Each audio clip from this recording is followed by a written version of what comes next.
못하리라. 그러면 우리가 주를 노여워하시게 하겠느냐? 우리가 주보다 강한 자냐? 아멘. 사도 바울은 고린도 교회의 교회와 성도들에게 당시 고린도 교회의 어떤 특정한 배경이나 또 영적인 어떤 상황들, 문화, 경제, 정치 이런 상황들 속에서 많은 문제들이 있었는데 그 문제들에 대해서 하나씩 하나님의 말씀과 또 사도적인 권명, 아비와 같은 그런 스승처럼 그렇게 권면하고 있습니다. 시기와 분쟁의 문제가 있었습니다. 파당이 있었습니다. 그리고 이 음행의 문제가 있었고, 그리고 또 송사의 문제. 그래서 교회 안의 문제를 세상 법정에 가지고 나가서 그렇게 해결하는 문제들이 있었고, 교회 안에 아주 음란한 성행위, 이런 음란한 문제들이 발생하고 있었습니다. 또 결혼에 대한 문제들에 대한 여러 권면을 하고 있고요. 이제 우상의 제물들, 우상 숭배 이런 문제들을 이제 하나하나 점검하고 조목조목 또 하나님의 말씀으로 또 사도적인 권면들을 주고 있는데요. 10장에 와서는요, 역시 우상 숭배하는 일을 피하라라고 하지만 그 가운데는 이 고린도 교회에서 시행되고 있는, 이루어지고 있는 이 세례와 성찬에 관한 이야기들을 같이 하면서, 그것은 곧 우상 숭배라는 거죠. 우상에게 제물에 제사하고 그 제물을 먹는 것은 마치 우리가 그리스도의 몸에 참여하고 그리스도의 피에 참여하는 성찬을 먹고 마시는 이런 부분에 있어서 성찬을 행하면서 동시에 그리스도의 몸에 그리스도의 피에 참여하며 동시에 우상의 제물을 먹고 마신단 말이죠. 이거는 문제가 있다는 거죠. 그런 상황들을 이제 오늘 본문에서 말씀해 주고 있어요. 근데 10장 1절 또 10장 14절에 보면 여기 형제들아, 그러므로 내 사랑하는 형제들아, 이렇게 사도 바울이 물론 사도로서 권위를 가지고 그렇게 주장하고 가르칠 수 있습니다. 그러나 그 권위를 내려놓는 자유를 포기하는 자유, 사도적 권위를 내세우지 않는 권리, 이것이 아주 성숙한 자유이며 성숙한 권위임을 또 말씀해 주고 있어요. 그래서 아비 같은 마음으로 형제들아, 나는 너희가 알지 못하기를 원하지 아니하노나 우리 조상들이 다 구름 가운데 아래에 있고 바다 가운데로 지나며 모세에게 속하여 다 구름과 바다에서 세례를 받고, 이 얘기는 무슨 얘기입니까? 홍해를 건너는 그 장면이 마치 물로 세례를 받는 그 장면과 똑같다는 거예요. 그렇게 세례를 받았고 3절에 보면 다 같은 신령한 음식, 무엇입니까? 만나입니다. 만나, 하늘의 생명의 떡입니다. 하늘 양식. 그것이 마치 우리가 성찬에서 먹는, 그렇죠? 그 주님의 몸 떡과 거기에 비유하고 있는 것이고요. 4절에 보면 다 같은 신령한 음료를 마셨으니 이는 그들을 따르는 신령한 반석으로부터 마셨음에 그 반석은 곧 그리스도시라. 이 음료, 이 르비딤에서 이 반석에 묻히니까 물이 나와서 모든 백성들이 먹고 마셨다는 거죠. 그런데 이 반석은 그리스도, 그러니까 성찬은 여러분 주님의 몸, 주님의 피, 그 보혈이 마치 그 반석에 터져서 거기에 물을 내셔서 하나님께서 이스라엘 다 먹고 마시게 하는 그런 역사와 같다는 거예요. 지금 세례와 성찬은 마치 홍해바다를 건너며 세례를 받았고, 그리고 광야에서 그 반석에서 나는 샘물을 통해서 그들이 이제 생명을 얻었던 것처럼 반석이신 예수 그리스도를 통한 이 성찬을 의미해 주고 있어요. 그런데 5절에 보면 그런 은혜를 받았죠. 세례도 은혜고요, 성찬도 하나님의 은혜요, 축복입니다. 그런데 그 은혜와 구원을 받았음에도 5절에 보면 그들의 다수를 하나님이 기뻐하지 아니었어요. 그들이 광야에서 멸망을 받습니다. 은혜를 망각하고 은혜를 기억하지 않는 백성들은 하나님께서 심판하시고 멸망하시게 한다는 거예요. 그것이 6절에 우리의 본보기가 되어서 우리로 하여금 그들이 악을 즐겨한 것 같이 즐겨하는 자가 되지 않게 하려 함이니라. 여기서 본보기라는 단어는 티포스라고 하는데요, 마음 깊이 교훈으로 새길 만한 아주 실제적인 예를 말하고 있습니다. 이 교훈으로 삼아야 된다는 거예요. 그렇게 홍해를 건너면서 홍해바다를 지나면서 그런 세례의 거듭남의 그런 축복의 역사를 받았고, 그리고 그 반석에서 나는 그 샘물 통해서 예수 그리스도를 통한 이 몸과 피에 참여하는 성찬의 그런 은혜와 축복을 받음에도 불구하고 그들은 그 은혜를 망각하고 은혜를 잊어버릴 때 마치 구약의 홍해 사건과 광야에서 반석의 물을 먹는 그런 성찬과 주님의 식탁에 참여하는 이런 은혜를 잃어버린 백성들은 하나님께서 다 멸망하시고 심판하신다는 말씀입니다. 그런데 그걸로 끝나지 않아요. 7절에 그들이 범한 죄는 뭐예요? 우상 숭배하는 거예요. 그들이 먹고 앉아서 먹고 마시며 일어나서 뛰논다. 이게 무슨 얘기죠? 출애굽기 32장에 금송아지 사건을 말하고 있는 것입니다. 우상 숭배하는 거 하나님이 가장 싫어하시죠. 8절에 보면 어떤 사람은 또 음행하다가 하루에 23,000명이 죽었어요.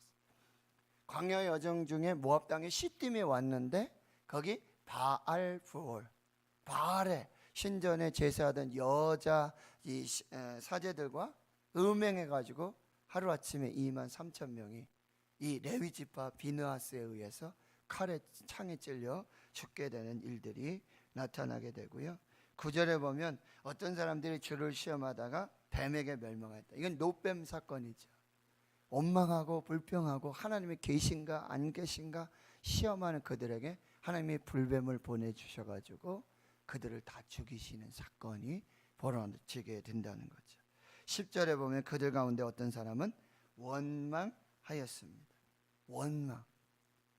날마다 하나님께서 만나 주시고 메추라기 주시고 반석에서 물을 주시고 광야 40년 동안 의복이 해하지 않고 신발이 부르트지 않도록 해하지 않도록 하나님 그렇게 먹이시고 입히시고 함께 하셨는데 구름기둥 불기둥으로 인도하셨는데 그들은 입만 열면 불평해 원망하고 있다는 거죠. 그들을 하나님이 그냥 내버려 두지 않으신다라고 하는 거예요. 자, 그래서 11절의 말씀 우리 같이 한번 읽습니다. 시작. 그들에게 일어난 이런 일은 본보기가 되고 또한 말세를 만난 우리를 깨우치기 위하여 기록되었느니라. 이거는 구약에 있었던 그런 역사적인 일이 아니라 지금 말세를 살고 있는, 지금 이 문제들은 지금 고린도 교회 안에도 그대로 있는 이야기라는 거예요.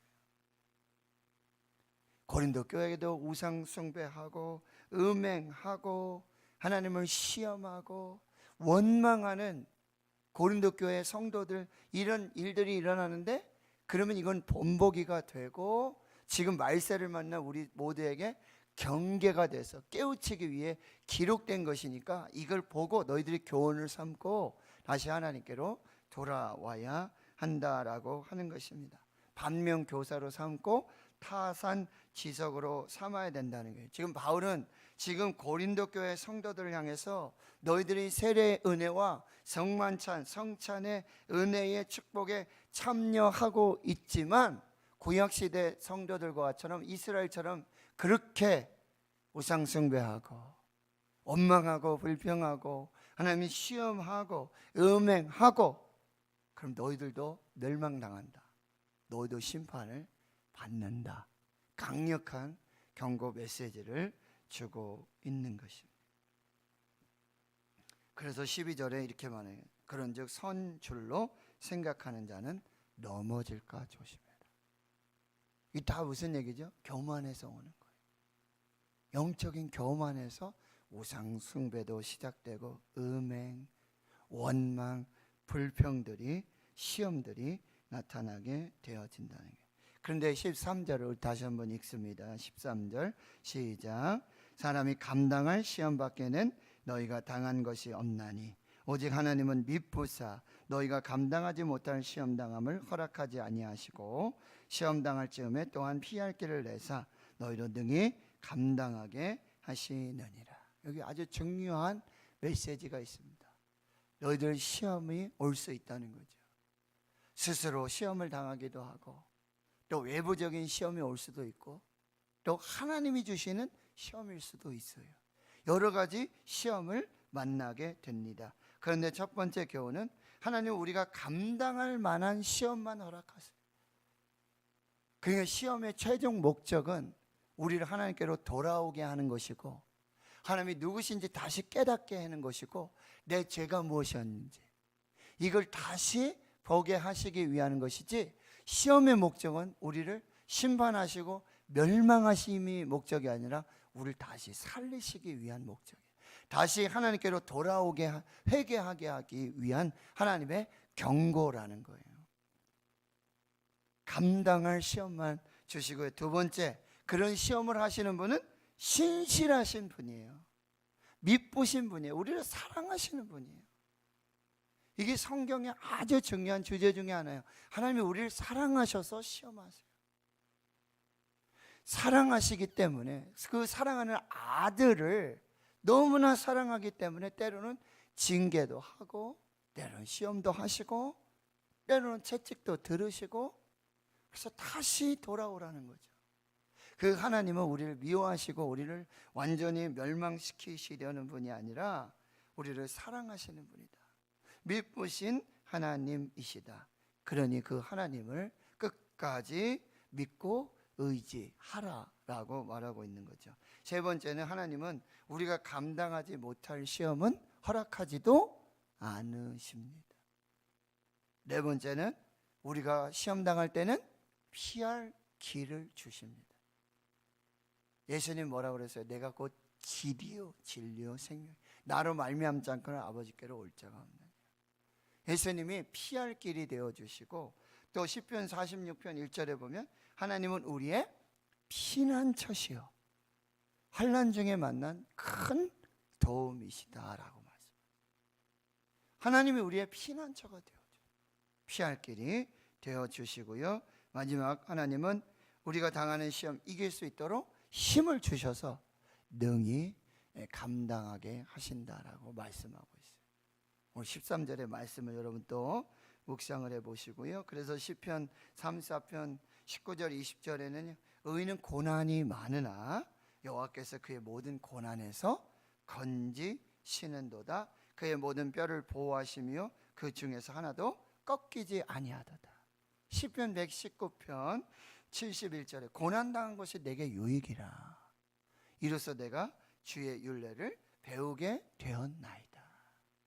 하나님께서 시험을 주시지만 감당하지 못할 시험당함 허락하지 아니하시고 시험당할 때는요 피할 길 주시고 감당할 시험만 허락해 주시고 그리고 또 힘을 주셔서 능히 감당하게 하시는 미쁘신 하나님, 좋으신 하나님을 끝까지 믿고 신뢰해라. 시험 중에 환난 중에 더욱 하나님 의지하라라고 말씀하고 계시는 거죠.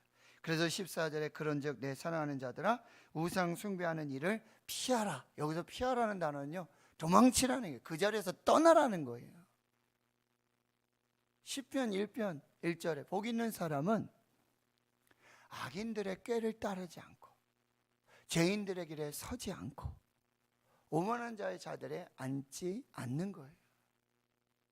피하는 거예요. 거기 도망치고 어디로 가는 거예요? 오직 여호와의 율법을 즐거워하여 주야로 그 율법을 묵상하고 주야로 하나님만 바라보는 이 복 있는 사람. 그는 시냇가에 심은 나무처럼 철을 따라 열매를 맺고 잎사귀가 마르지 않는 그가 하는 모든 일이 다 복되고 형통한 그런 하나님의 은혜를 받게 돼요. 여러분 죄가 보이면 피해야 돼요. 도망쳐야 돼요. 거기 앉아서 우상의 집에 앉아가지고 우상 숭배하는 그곳에 가가지고 나는 믿음이 좋아, 나는 충분히 이길 수 있어, 나 감당할 수 있어. 그러니까 어떤 사람은 그런다 그러잖아요. 신천지 막 이런, 오히려 거기 찾아간대요. 지발로 찾아가서 한번 들어보겠다고. 여러분 왜 그래요? 그럴 필요가 있나요? 우상 숭배하는 자들 함께 하지 말고 그 자리에 피하고 끊고, 그것이 되고 악은 모양이라도 버리라고 말씀하고 있는 것입니다. 자, 그러면서 이제 16절에 성찬의 의미, 성만찬 의미를 다시 한번 말해주고 있어요. 우리가 축복하는 바 축복의 잔은 그리스도의 피에 참여함이 아니냐. 성만찬할 때 이것은 주님의 보혈입니다, 잔을 나누지 않습니까? 이 잔은 어떤 잔이에요? 축복의 잔이에요. 그리스도의 피에 참여하는 것입니다.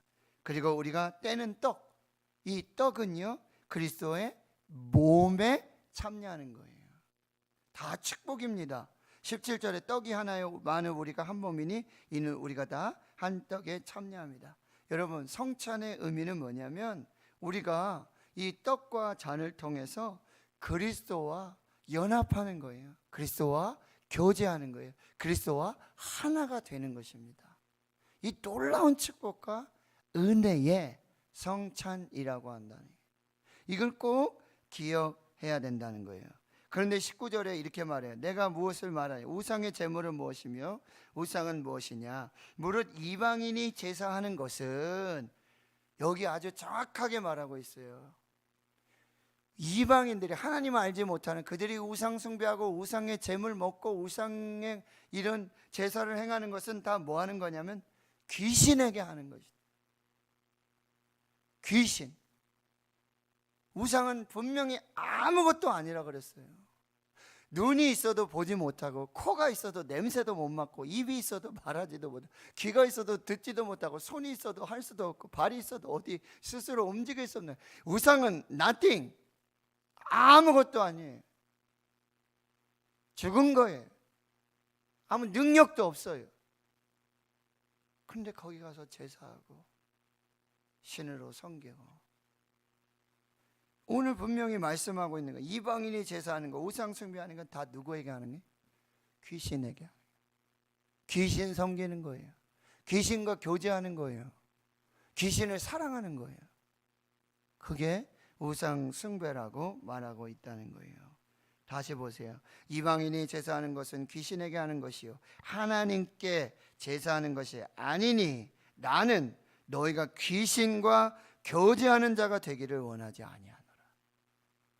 예? 우상 숭배하고 귀신 섬기고 거기 제사하는 건 귀신과 짝짝꿍이 돼가지고요, 귀신과 교제하고 귀신과 사랑하고 귀신 없이는 못 살아요 라고 말하는 게, 이게 우상 숭배라는 거예요.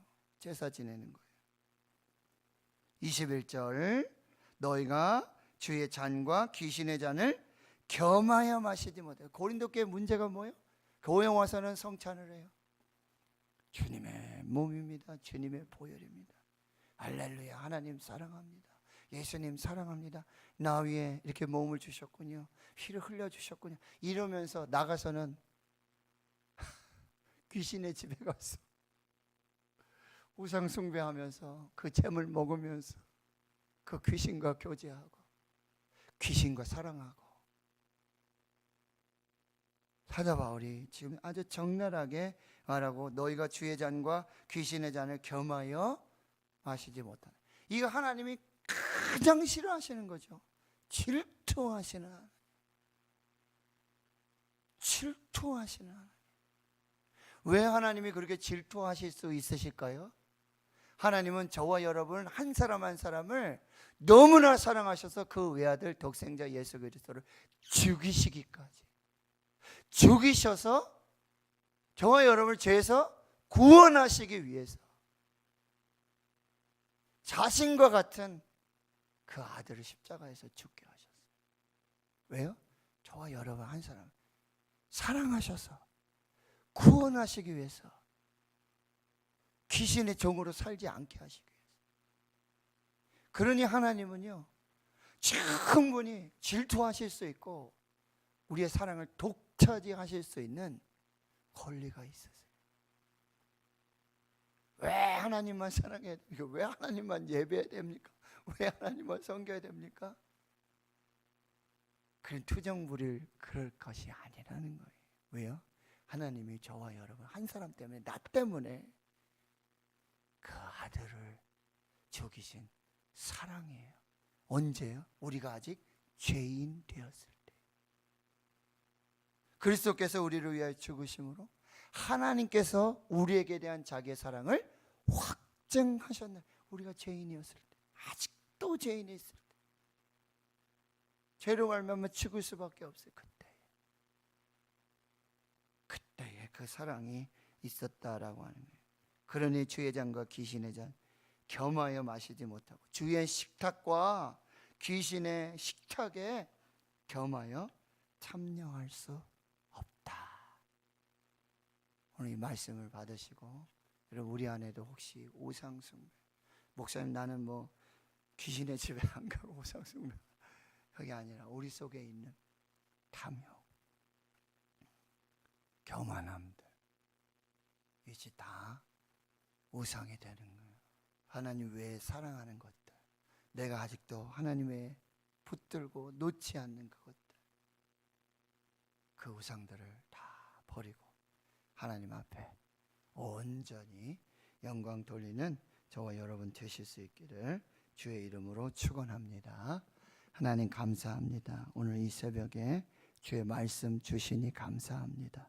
고린도 교회에 홍해의 세례 사건과 또 광야의 그 반석에서 물을 주시는 성찬의 사건들, 고린도 교회는 주님 이 세례와 성찬이 은혜 중에 진행되고 행하여지고 은혜가 넘쳐났습니다. 그럼에도 불구하고 그들은 주의 잔과 귀신의 잔에 겸하여 참여하고 주의 식탁과 귀신의 식탁에 겸하여 참여하고 귀신과 교제하며 그렇게 아버지 안에 양다리 걸치는 그런 신앙의 모습이 있었습니다.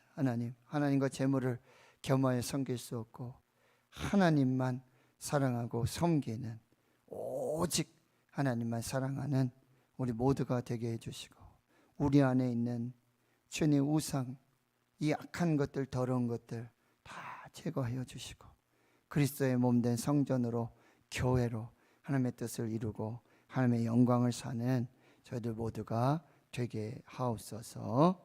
이제는 우리 구주 예수 그리스도의 은혜와 하나님 아버지의 무한하신 사랑하심과 성령의 내주 교통 충만하심이 이제로부터 영원토록 함께 하시옵기를 간절히 축원하옵나이다. 아멘. 오늘 말씀을 마음에 새기시며 또 함께 기도해 주시고, 오늘 교회에서 드려지는 모든 예배 위해서 기도해 주시고요. 교회 학교